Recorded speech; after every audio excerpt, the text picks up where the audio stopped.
Salut tout le monde! Aujourd'hui, on va parler de la cote de crédit.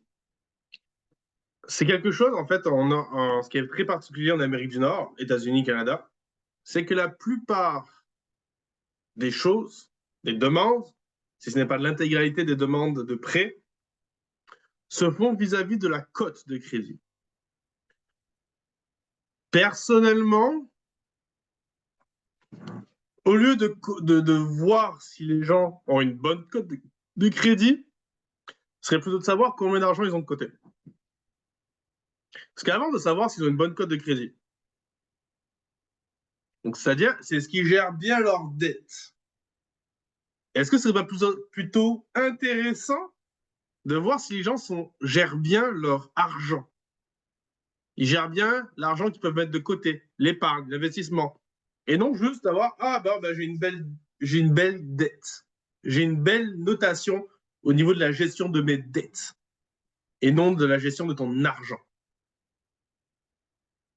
On va quand même parler on va quand même parler de cotes. J'aurais fait une vidéo aussi sur la carte de crédit, gestion de la carte de crédit.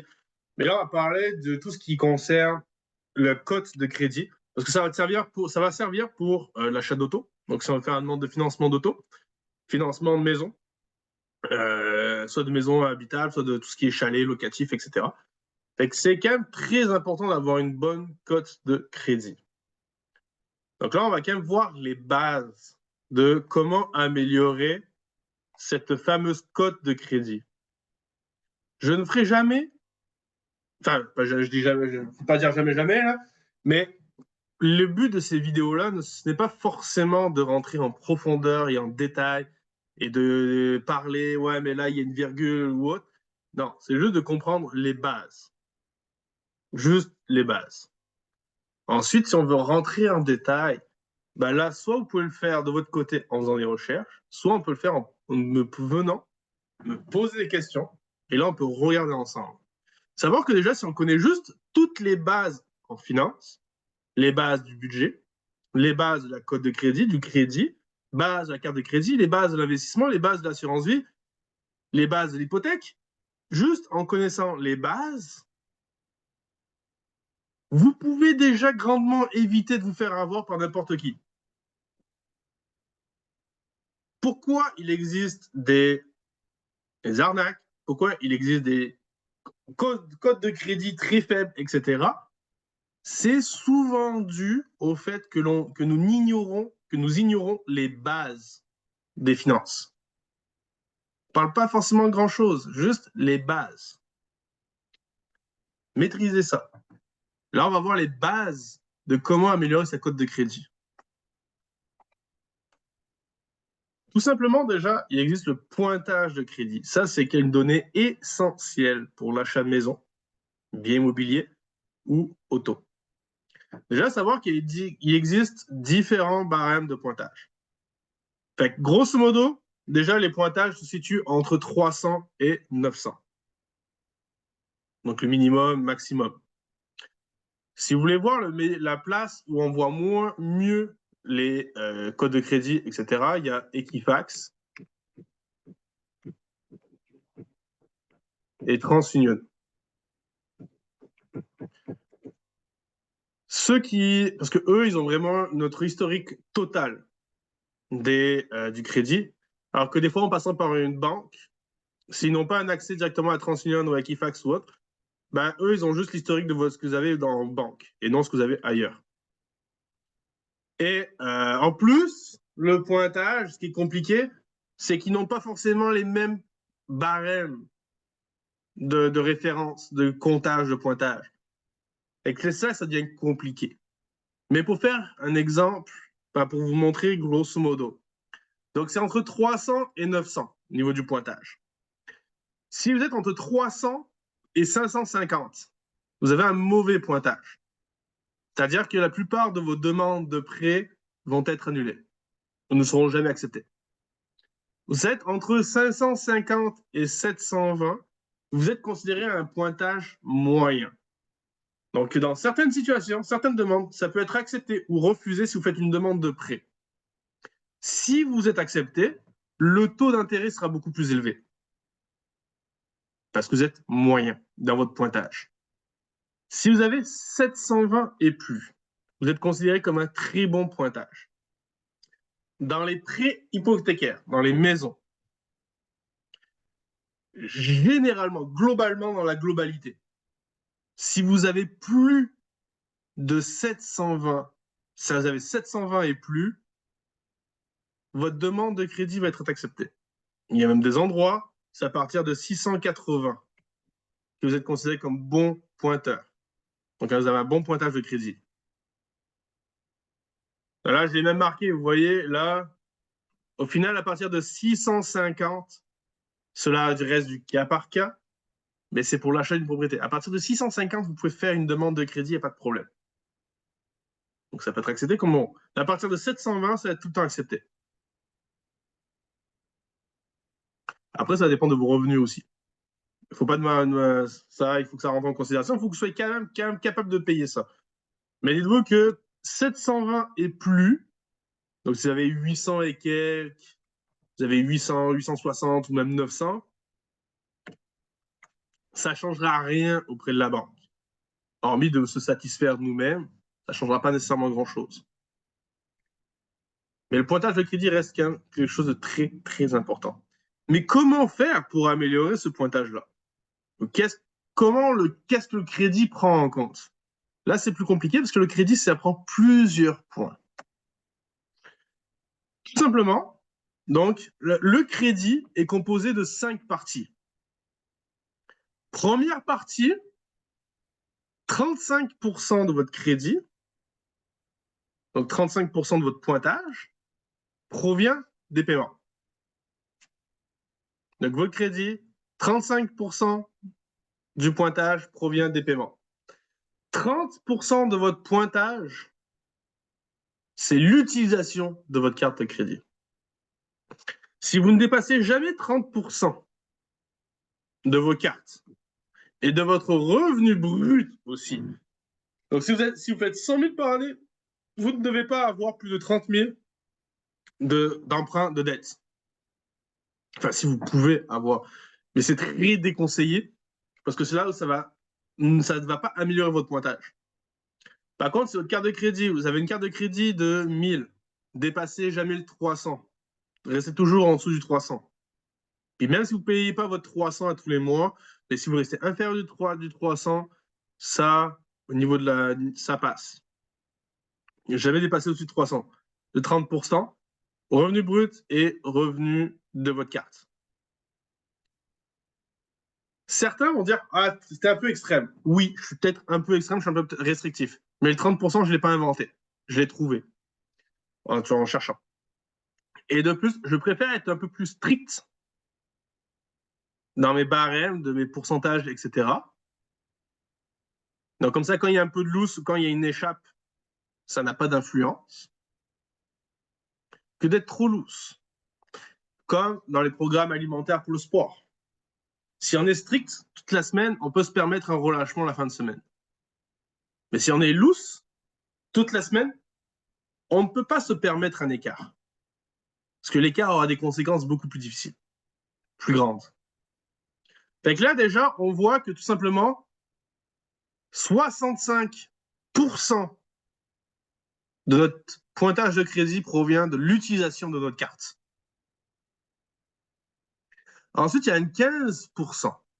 À chaque fois qu'on fait une demande de voir l'historique de votre crédit, ça va jouer à hauteur de 15% de votre pointage.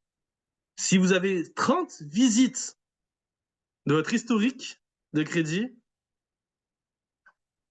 ça va pénaliser votre pointage. Les demandes de crédit. Trop de demandes est mauvais signe, ça veut dire qu'on n'est pas capable de gérer notre argent. Donc, ne jamais dépasser plus de 3 demandes par année au niveau d'un crédit. Si vous faites 3 demandes de crédit par année, là, soit parce que vous avez acheté la maison, l'auto et le bateau, ça vous fait 3. Mais si chaque année vous faites 3 demandes de crédit, il y a peut-être un problème à quelque part. peut être crédit à l'utilisation, pas forcément crédit pour acheter quelque chose. Ça peut être crédit d'utilisation, un accordé, etc. Donc jamais dépasser plus de 3 demandes. Maximum 3 demandes. Ensuite, ça, c'est une partie qui va compter plus la gestion. Ce qui est ironique, c'est qu'on pourrait se dire, j'ai pas de carte de crédit, fait que mon pointage est meilleur. Pas nécessairement. Si tu es à jour en tes paiements, etc., oui. Et encore, c'est d'avoir plusieurs comptes de crédit qui va améliorer ton pointage de manière plus élevée. Mais pas avoir trop de comptes différents. On peut avoir 2 comptes de crédit renouvelables. Crédit auto, carte de crédit. On peut avoir 2 cartes de crédit, par exemple. On a des comptes à des crédits à versement, prélèvement automatique, etc. L'idéal,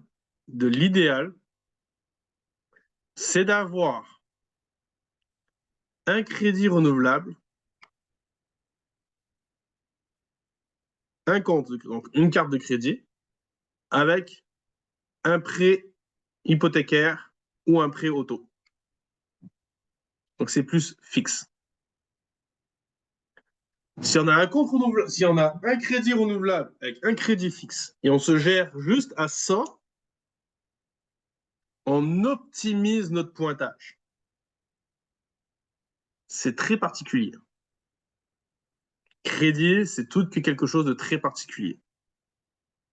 C'est une arme, c'est un outil qui peut être très, très, très, très efficace si on sait l'utiliser pour nos projets. Mais ça peut être un outil très, très, très, très efficace pour nous amener à la ruine.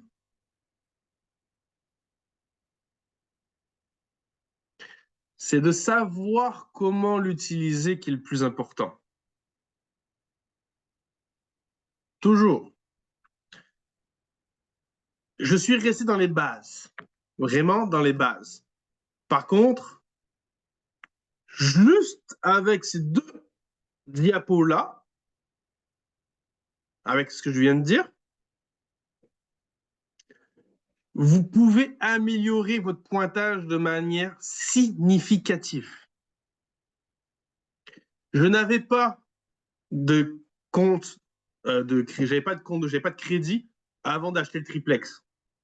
Avec mon triplex, c'est ma première dette. Et c'est un crédit hypothécaire immobilier pour un triplex.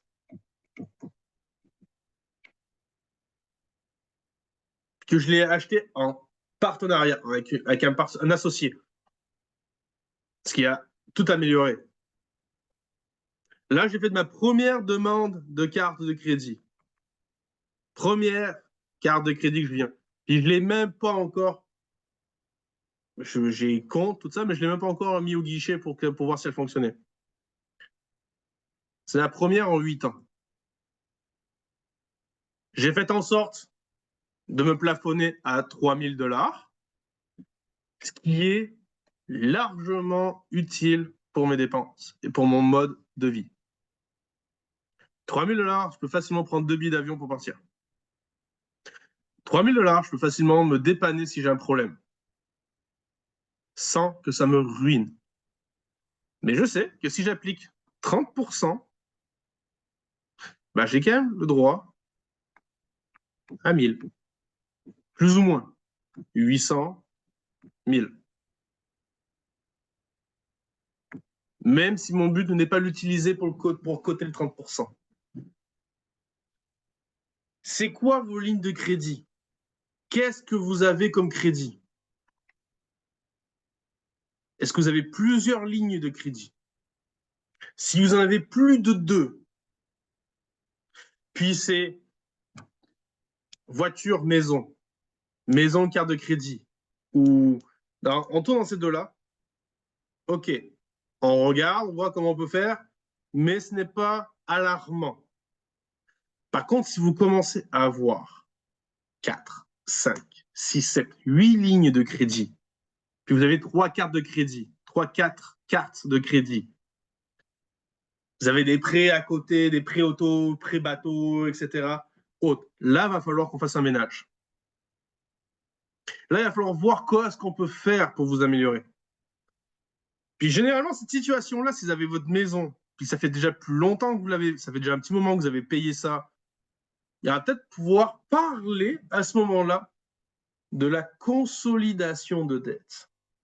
On va parler dans une précédente vidéo. On va pouvoir tout regrouper pour améliorer votre code de crédit, votre pointage de crédit. Mais on est dans un système où le crédit est maître, où c'est une place de référence. Il faut savoir maîtriser notre pointage. Très, très, très, très important.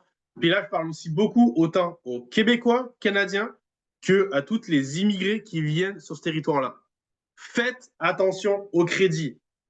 Ça peut être ça peut être un excellent outil pour vos projets. Ça peut être un excellent outil pour vous ruiner. Savoir comment l'utiliser. Si vous voulez, on peut se prendre un rendez-vous, puis en discuter, voir comment on peut faire avec votre situation.